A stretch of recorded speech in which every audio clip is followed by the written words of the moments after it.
Assalamualaikum warahmatullahi wabarakatuh. Alhamdulillah wassalatu wassalamu ala Rasulillah wa ala alihi washabihi wa man tabi'ah wa ba'du. Selamat berjumpa kembali masih dalam pembelajaran daring, okay. Oke, kita akan melanjutkan materi nahwu kelas 9. Ya, semoga masih menyimak dan memperhatikan. Setelah kemarin kita berkenalan dengan inna wa akhwatuha, khususnya pada pengamalan dari inna wa akhwatuha, yaitu tansibul isma wa tarfa'ul khobar, menasabkan mubtada dijadikan sebagai isimnya inna, kemudian merofakkan khobar sebagai khobarnya inna, dan juga tentang adanya ketentuan tartib bagi inna wa akhwatuha untuk bisa beramal kecuali jika khobarnya berupa jar majrur atau dhorof. Oke, kita akan lanjut pada materi berikutnya. Disimak kitabnya. Kemarin sudah dimaknani, tinggal disimak sebentar. Bismillahirrahmanirrahim. Wa hamza'in naftali saddi masdarin masada wa fi siwa da taksiri taksir fil ibtida wa fi bad'in silah wa haitsu inna liyaminin mukmilah أو خقيت بالقول أو خلت محل حال كزرته وإني ذو أمل وكسروا من بعد فعل ألقى باللام كعلم إنه لذو تقى بعد إذا فجاءة أو قسم للام بعده بوجهين نمي مع تلوي فالجزا وذا يطرد في نحو خير القول إني أحمد. Oke, kita akan borong 1 sampai dengan bait ini 1, 2, 3, 4, 5, ada 6 bait, tapi mungkin nanti akan saya part menjadi 2 karena mungkin terlalu panjang durasi juga. Oke, pada kesempatan kali ini kita akan membahas tentang upin dan ipin, maksudnya anna atau inna dan juga anna, ya. Jadi fokus untuk nadom kali ini tentang harokat pada hamzah, apakah dibaca i atau dibaca a. Memang kalau dalam segi makna tidak ada perbedaan antara inna dan anna. Itu kalau dilihat secara sekilas dari sisi makna tidak ada perbedaan, karena anna dan inna kemarin maknanya sama-sama litaukid atau sama-sama menguatkan hukum yang terdapat pada jumlah yang dimasuki oleh inna maupun anna. Begitu juga sama-sama tansibul isma wa tarfa'ul khobar. Nah, cuma dalam penulisan ini dibedakan antara mana yang ditulis dengan hamzah kasroh, mana yang harus dikasih fathah. Berarti antara inna dan anna secara aturan penulisan, secara aturan nahwiyahnya itu harus dibedakan. Walaupun tadinya secara makna tidak ada perbedaan sama sekali karena sama-sama litaukid atau menguatkan makna.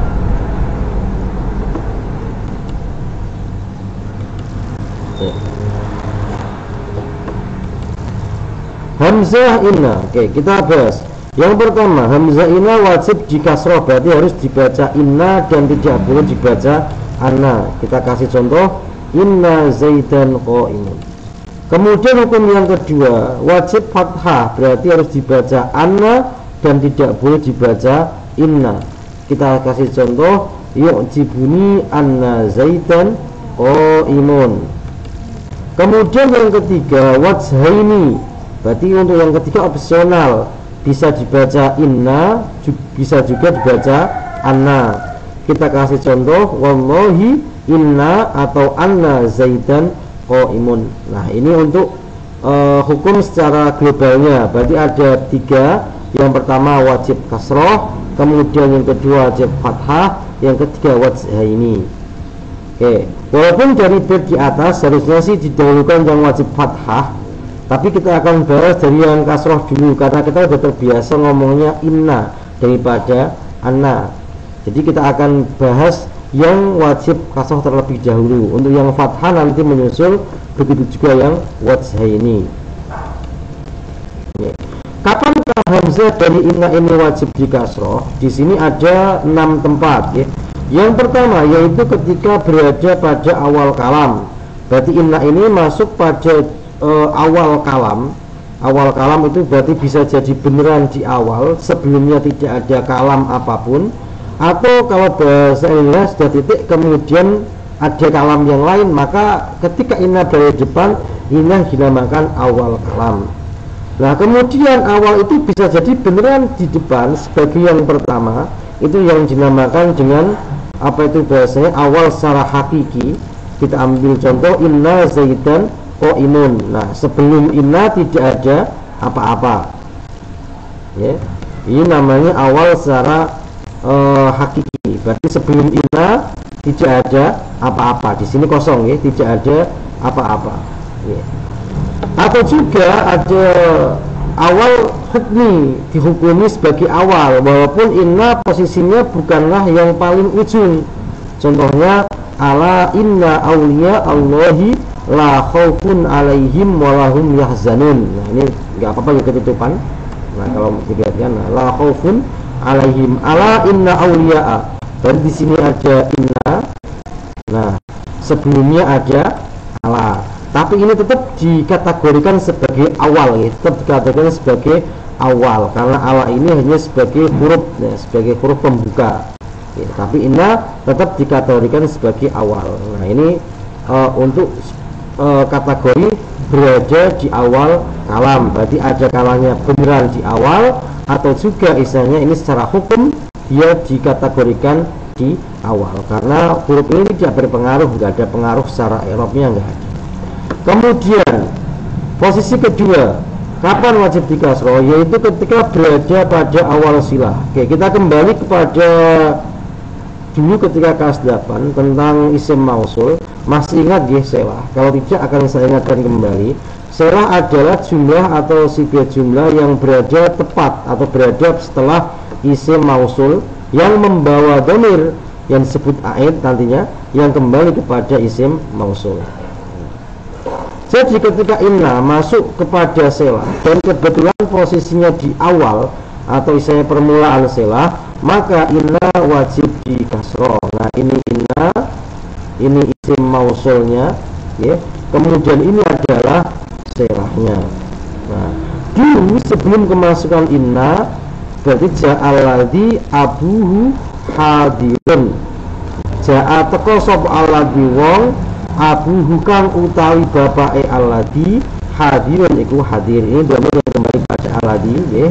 Nah berarti selah kan, ingat ya, selah itu adalah dhamir, selah adalah jumlah atau sifat jumlah yang membawa dhamir, ya. Berarti kalau ada jumlah yang berada setelah isim mausul tapi tidak punya dhamir yang kembali kepada mausul, maka tidak dinamakan selah. Nah itu dulu, ya. Semoga Anda masih ingat. Kalau lupa silakan dibuka kembali kitabnya bab mausul. Nah kemudian yang tadi abuhu hadirun jumlah mubtada khobar, kemudian kemasukan inna menjadi ja'alladzi inna abahu. Masih ingat ya? Abun, akhun, hamun, termasuk keluarga dari apa? Asma sita. Ketika nasab dialamati alif, yang lainnya abu menjadi abahu. Oke, berarti ketika inna masuk pada mausul dan dia berada di awal selah, nah maka hamzahnya wajib di kasroh. Posisi ketiga yaitu ketika menjadi isi dari kosam atau dari sumpah, menjadi isi dari sumpah atau kosam yang khobarnya siapa? Khobarnya inna dipasang lam ibtida.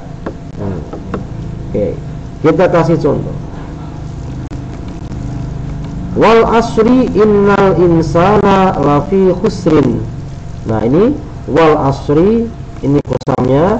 Al insana lafi khusrin adalah isi dari kosam. Nah dulunya wal asri al insanu lafi khusrin. Nah kemudian kemasukan inna yang mana amalnya adalah tansibul isma wa tarfa'ul khobar menjadi innal insana, ya. Jadi yang ketiga ini berarti harus ada dua komponen.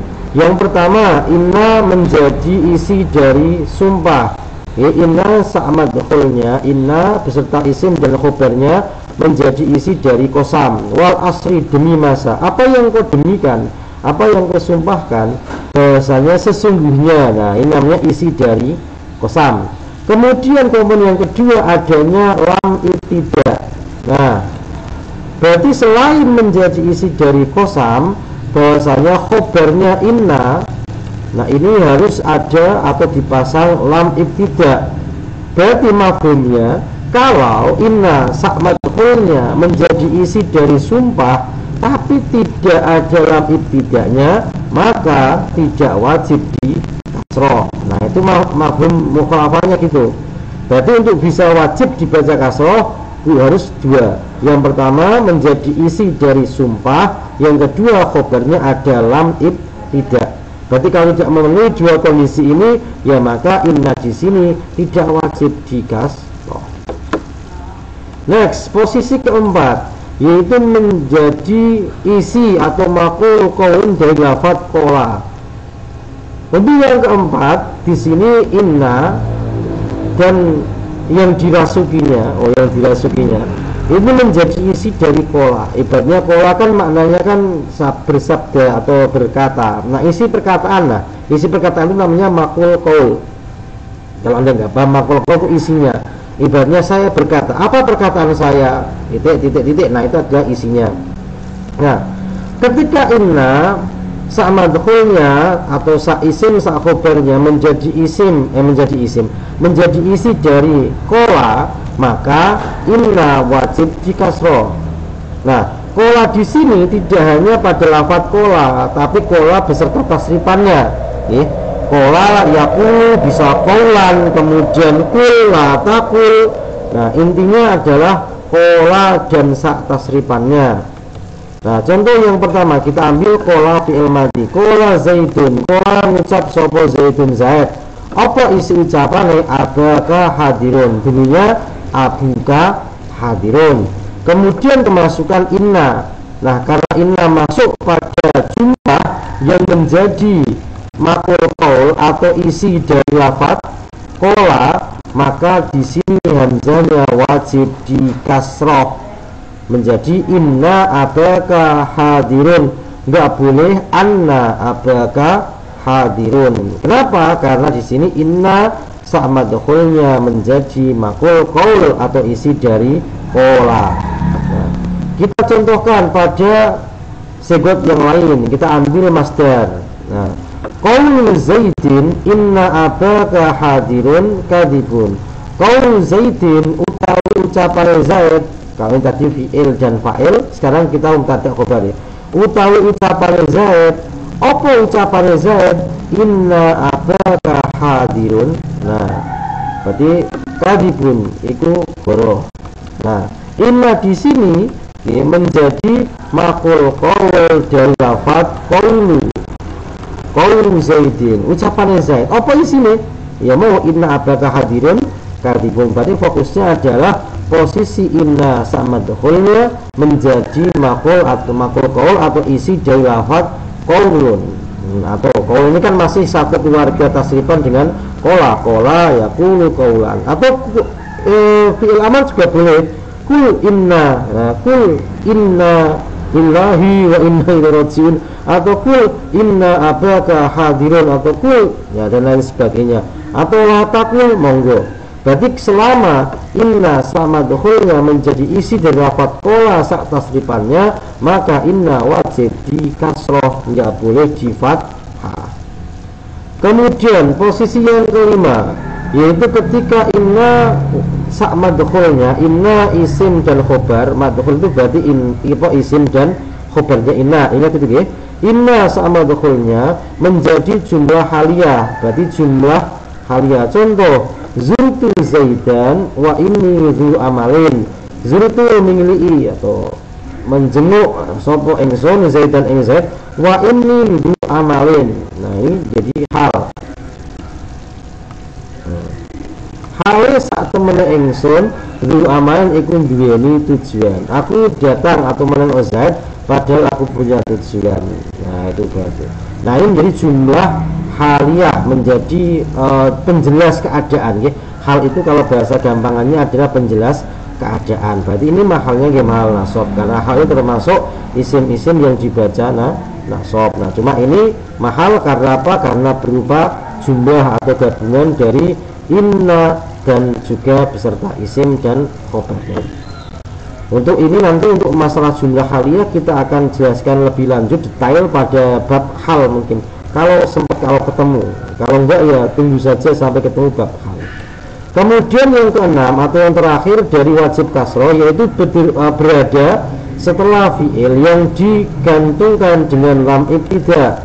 Contohnya i'lam inna zaidan ladzu ilmin. I'lam di sini ada fi'il, kemudian inna zaidan, inna sama dahulunya. Nah, khobarnya ada lam ibtida. Berarti di sini polanya hampir sama dengan ketika masuk pada isi dari kosam. Berarti cuma bedanya di sini fi'il, kalau di sini kosam. Ya. Nah, cuma fi'il di sini, berarti fi'il itu ingat ya, hanya ada fi'il madhi, mudhari dan fi'il amar. Ya, adapun nahi itu kan mudhari yang kemasukan la nahi. Ya, pokoknya kalau masih fi'il, ya, fi'il madhi, fi'il mudhari, fi'il amar, kemudian khobarnya inna dikasih lam ibtida, maka disitulah inna wajib di kasroh hamzahnya, ya. Nah, ini berarti kalau ini nanti kok ternyata fi'il tapi dari lafadz kola, maka alasan kenapa di kasroh adalah pakai yang ini. Berarti umpamanya itu inna zaidan ladzu ilmin, maka alasan terkuatnya kenapa kok inna di kasroh adalah karena menjadi isi dari kola, bukan karena fi'il yang digantungkan dengan lam ibtida. Nah, itu 6 kategori di mana hamzah inna wajib di kasroh. Oke, kita lanjut yang kedua, yaitu hamzah inna wajib fathah, berarti harus dibaca a. Nah, kapan hamzah inna wajib dibaca fathah? Berarti ketika tempatnya inna bisa digantikan oleh masdar. Nah, itu cuma satu kondisi. Tapi kalau kita rinci, ini akan menjadi panjang ceritanya, ya. Kalau kita rinci, keterangannya akan menjadi panjang. Nah, kapan? Nah, kan jadinya kapan tempatnya inna bisa diisi oleh masdar? Maksudnya diisi oleh masdar apa? Inna sa'madkhulnya ditakwil masdar. Semoga Anda tidak trauma dengan bab takwilan, ya. Berarti inna dan sodar inna beserta isim dan khobarnya ditakwil, bisa ditakwil menjadi masdar, menggantikan posisinya dalam tarkib pada kalam tersebut. Nah, daripada penasaran, kita akan bahas satu persatu. Oke. Yang pertama yaitu ketika menjadi ma'mul marfu. Berarti di sini inna dan sodar inna sa'madkhulnya mahal rofa, diamalkan oleh amil karena ma'mul marfu, yaitu pertama ketika menjadi mubtada, inna sa'madkhulnya menjadi mubtada. Contohnya ini, wa min ayatihi annaka taro, wa min ayatihi lan iku setengah saking ayat tandane Gusti Allah, annaka utawi sak temene sira taro iku ningali sapa sira al ardo ing bumi khosyiatan ing meneng, nah, yang khusyuk, tenang. Nah, kita fokusnya pada sini annaka taro, annaka taro. Nah, inna sa'madkhulnya berarti inna beserta isim dan khobarnya di sini ditarkib menjadi mubtada dari mahal rofa. Nah, takwilannya bagaimana? Berarti nanti cara mentakwilnya, ya, ingat cara mentakwilnya, khobarnya, ya, khobarnya yang ditakwil menjadi masdar. Kalau di sini berupa fi'il mah gampang. Berarti kalau berupa fi'il tinggal Anda kias, ro'a, yaro, ya, taro kan baik dari cari madinya, ya, yaro, taro, yaro. Kemudian ke madi ro'a, yaro, ru'yatan. Berarti nanti diganti, ya, khobarnya ditakwil jadi masdar, kemudian mudhofkan kepada isimnya inna. Berarti innanya dihilangkan, kemudian khobarnya ditakwil masdar menjadi ru'yah. Nah, dimudofkan pada isimnya berarti menjadi ru'yatuka. Berarti wa min ayatihi ru'yatuka utawi ningaline sira atau utawi ningaline sira al ardo ing bumi khosyatan ing perkara kang anteng utawa tenang. Nah itu cara mentakwil. Mungkin nanti di belakang akan saya kasih takwilannya semua. Cuma ini kita fokuskan dulu bahwasanya di sini ketika anna sama dukhulnya diterkib menjadi mubtada, maka hamzahnya wajib dibaca fathah. Kemudian yang kedua yaitu ketika menjadi khobar. Contohnya i'tiqadi annaka fadilun. I'tiqadi utawi i'tiqad ingsun annaka iku. Di sini jadi mubtada annaka. Nah, ini jadi jumlah khobariyah.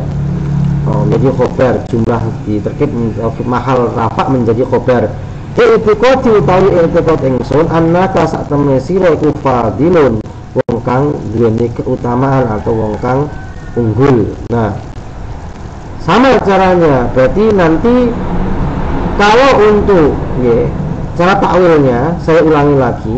Kalau berbentuk fi'il, umpamanya khobarnya inna berupa jumlah fi'liyah, maka tinggal fi'ilnya andaknya sampai masdar. Berarti fa'ala yaf'ulu fa'alan. Nah, kalau khobarnya berupa isim, maka kita lihat dulu. Kalau isimnya berupa isim mustaq, maka bisa langsung sampai cari aja fi'ilnya, kemudian kias. Fadilun berarti dari kata apa? Kemudian kias sampai masdar. Umpamanya qatilun berarti dari qatala itu qatlan, berarti tinggal nanti masdarnya anda mudhofkan kepada isimnya innanya dibuang.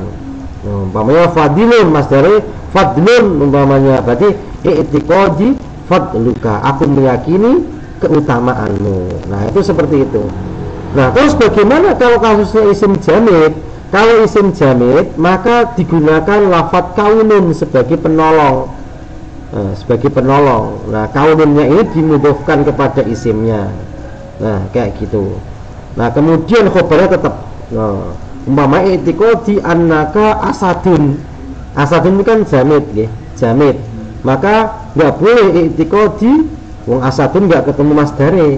Maka dikasih kaun. I'tiqadi kaunuka asadun. Asadun tetap. Nah, yang digunakan masdarnya apa? Lafadz kaunun. Kemudian yang ketiga yaitu ketika menjadi fa'il. Yu'jibuni anna zaidan qa'imun. Ini yang saya contohkan di depan tadi nggih. Yu'jibuni ini fi'il.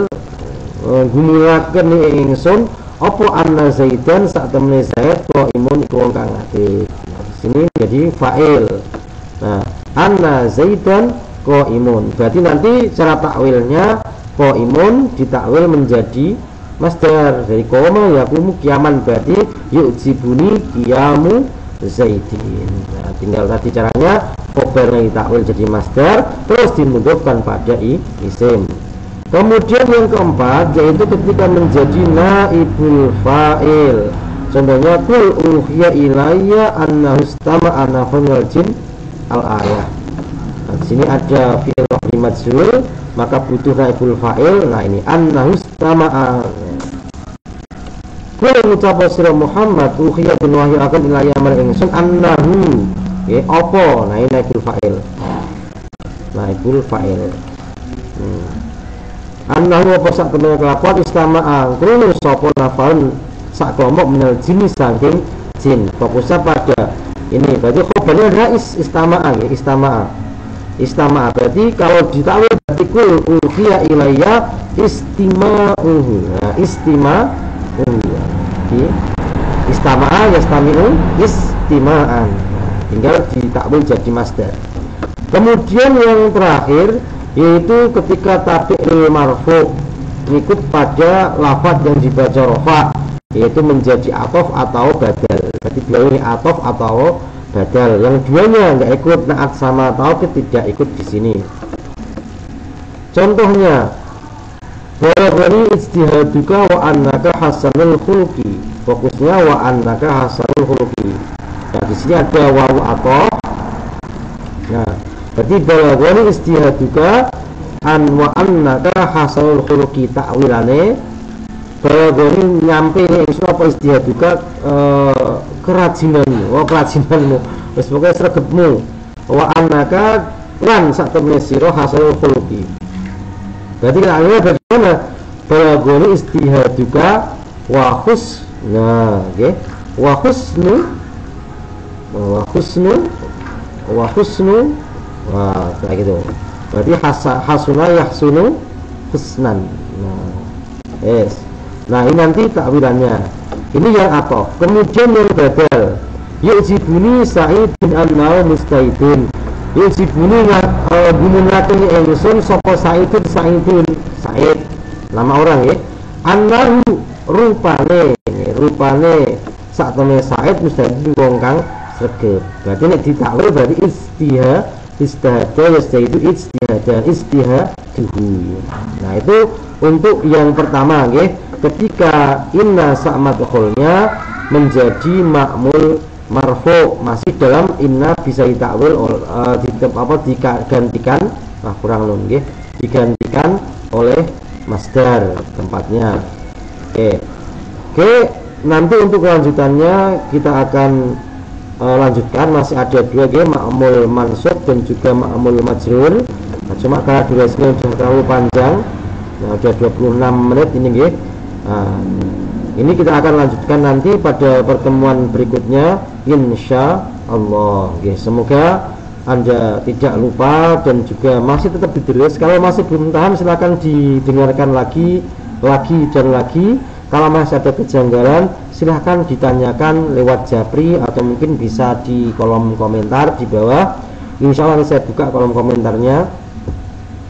Semoga bermanfaat dan tetap semangat di rumah walaupun daring, tapi tetap semangat dan perhatikan semua materi yang diberikan oleh Bapak Ibu guru dari Madrasah Qudsiyah Putri, khusus untuk santri-santri Qudsiyah Putri. Ya juga untuk yang menyimak materi saya yang mungkin di luar dari santriwati Qudsiyah Putri, kalau ada kesalahan, ada kekhilafan mohon diluruskan. Nah, karena ini juga tadi masih sama-sama belajar, dan semoga Anda bijak dalam menggunakan kuota. Gunakan untuk yang bermanfaat, untuk main-main sesekali, tapi untuk materi, nah itu yang Anda pentingkan. Jangan sampai Anda kehabisan kuota di tengah-tengah mendengarkan materi. Jadi persiapan kuotanya jangan dimanfaatkan untuk yang kurang bermanfaat dan kurang berfaedah. Refreshing itu perlu, tapi juga jangan lupa yang penting Anda adalah belajar. Walaupun bosan di rumah terus memandangi HP, tapi ya semoga Anda tidak bosan dalam menerima materi dari para pengajar. Sekian dulu dari saya. Tetap semangat, jaga kesehatan, jaga kondisi badan. Semoga tetap sehat kita sekeluarga, dan semoga pandemi tetap segera berakhir sehingga pembelajaran bisa normal seperti sedia kala. Walaupun minkum. Wassalamualaikum warahmatullahi wabarakatuh.